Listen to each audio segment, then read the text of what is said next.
Ұстаз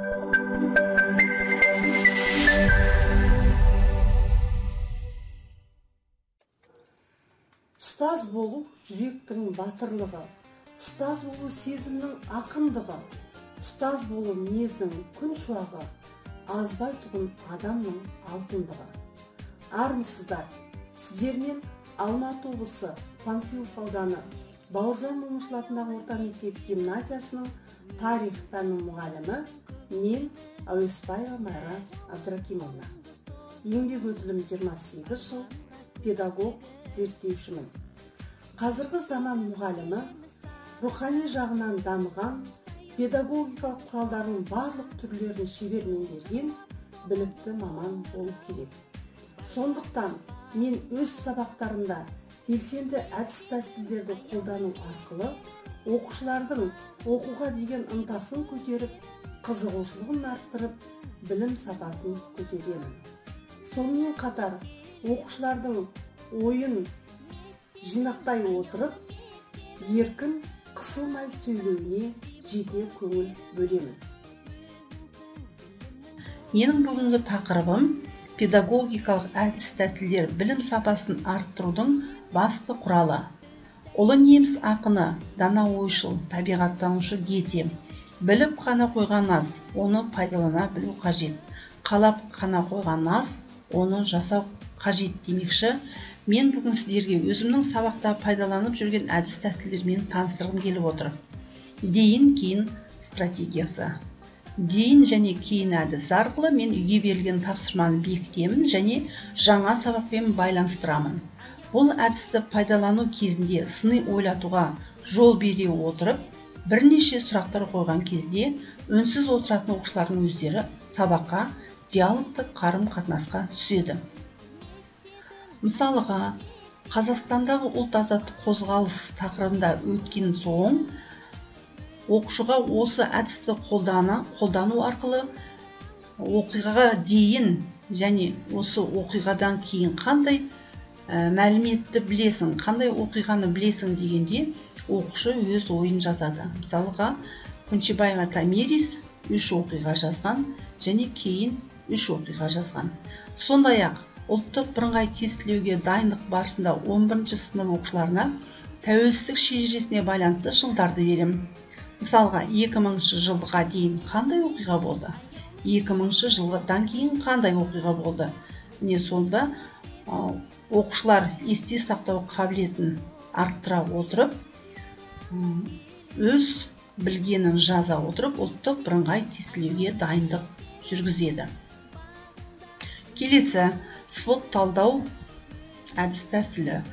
Бұл талдауды барлықтарыңыз пайдаланады деп ойдамын.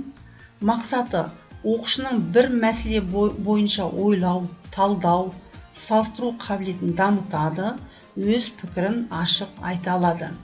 Сабақты қорытындылау барысында және кері байланыс беруге өте тиімді тәсіл. Бұл әдісті қолдану барысында мәселенің жағымды, жағымсыз жақтарын сараптама жүргізеді, мүмкіндіктерді бағалап, қауіп-қатерлер туралы нақты дәлелдер келтіреді. 11 сынып оқушылары мал шаруашылығына байланысты сабақты қорытынду кезінде жағымды жақтарын және жағымсыз, әлсіз жақтарын, мүмкіндіктері және қауіп-қатерін көрсетіп жазған. Келесі менің сабақта қолданып жүрген әдіс-тәсілім Т кестесі әдісі. Мақсаты қарама-қарсы сөздерді тере білу, бұл жұмыста салыстыра отырып топтастыру сияқты процестер жүзеге асады. Оқушылардың ойлау қабілетін, есте сақтау қабілеттерін дамытады. Т кестесін тақырыпта ашарда пайдаланса, жаңа материалды түсінуге дайындық болады. Бұл стратегия жұпта, топта, жекеде орындала береді. Мысалға, тұлғаларға байланысты жағымды қасиеттер қандай, жағымсыз қасиеттер қандай, жақсы жақтары қандай, кері жақтары қандай. Т кестесі арқылы өз ойларын жазады. 11 сынып оқушылар міне Сәрсенбай, Мери, Еменжанова, Нармина Т кестесі арқылы термин сөздерге анықтама жазған, және сандар сөйлейді, сандарға байланысты оқиғаны жазып көрсеткен. Енді оқушылардың ойы мен пікірін тыңдап көрейік. Слот талдау арқылы біз тақырыптың күшті және әлсіз жақтарын анықтай аламыз, және де оның мүмкіндіктері мен қауіп-қатерін талдай аламыз. Слот әдісі арқылы біз сол сабақта өткен мәліметтерді бекітіп, ойымызды жеткізе аламыз. әдісі. Менің ойымша, қазіргі таңда әдісі бізге өте бір көп мүмкіндіктерді береді. Себебі әдісі арқылы біз сол өткен параграфтағы құнды мәліметтерді, сондай-ақ термин сөздері, жыл болған оқиғаларды оңай сақтай аламыз. Сондай-ақ сабақты жүйелі түрде қамтуға өте бір үлкен мүмкіндік аламыз. Әдісі қазіргі таңдағы өте бір көптеп таралған тәсілдердің бірі деп санаймын.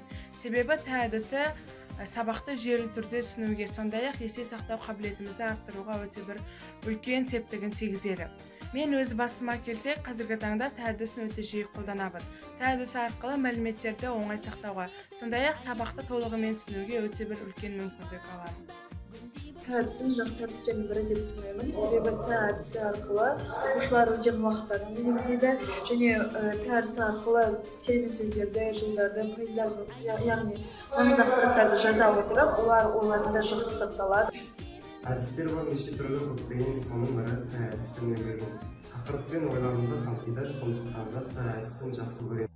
8-ші сыныпта Қазақстан тарих пәнінен Қазақстан азаматтық қарсыластық жылдарында тақырыбында оқушылар кестесі әдісін тақтаға сызып, өз ойларын жазды.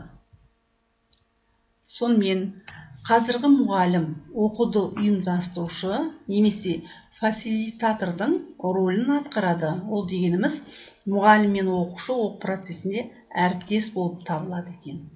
Менің тарих мұғалімі ретінде алдыма қойған басты мақсатым білімді, іскер, жеке тұлғаны дамыту, ұлтымыздың рухын көтеру, осы мақсатқа жететіндей тиімді жол іздеу. Сол себепті сабақты идеялық жағынан ғылыми негізде, өмірмен байланысты ұйымдастыру оқушының қызығушылығын, білім құмарлығын таныту, әр сабақта оқушыларды ойлануға, өздігінен ізденіс жасауға баулып, мәдениетті сөйлеуге үйрету. Мен мемлекеттік жалпыға міндетті стандарттың және типтік үлгілі оқыту бағдарламасының талаптарын орындап, күтілетін нәтижеге жетуде білім беру технологиялар ішінде деңгейлеп саралап оқыту технологиясын қолданып келемін. Деңгейлеп оқыту технологиясының мақсаты әрбір оқушы өзінің даму деңгейінде оқу материалын меңгергенін қамтамасыз етеді. Педагогика ғылымдарының докторы профессор Қараев оқу деңгейін 4 түрге бөлген. Бірінші деңгей репродуктивті, екінші деңгей алгоритмдік, үшінші деңгей эвристикалық, төртінші деңгей шығармашылық. Осылай бір деңгейден келесі деңгейге өту үшін өз білімін, білік пен дағдысын толықтырып отырады. Нәтижесінде жоғары деңгейлік тапсырмаларды орындау әр білім алушының мақсатына айналады. Сондықтан мен деңгейлеп саралап оқыту технологиясын қолданып, оқушының шығармашылықпен белсенді жұмыс істеуін дамытамын. Өткен тарихи тақырыптарды жүйелі игеруге дағдыландырамын. Ой еңбегімен айналысуға жетелеймін. Яғни оқу танымдық құзыреттілігін қалыптастырамын. Білім бір құрал, білімі көп адам құралына сай ұста, не істесе де келістіріп істейді деп Ахмет Байтұрсынұлы ақын атамыз айтқандай, болашақта білімді, бәсекеге қабілетті, дарынды, белсенді жас ұрпақ оқытып тәрбиелеу біздің басты міндетіміз деп есептеймін.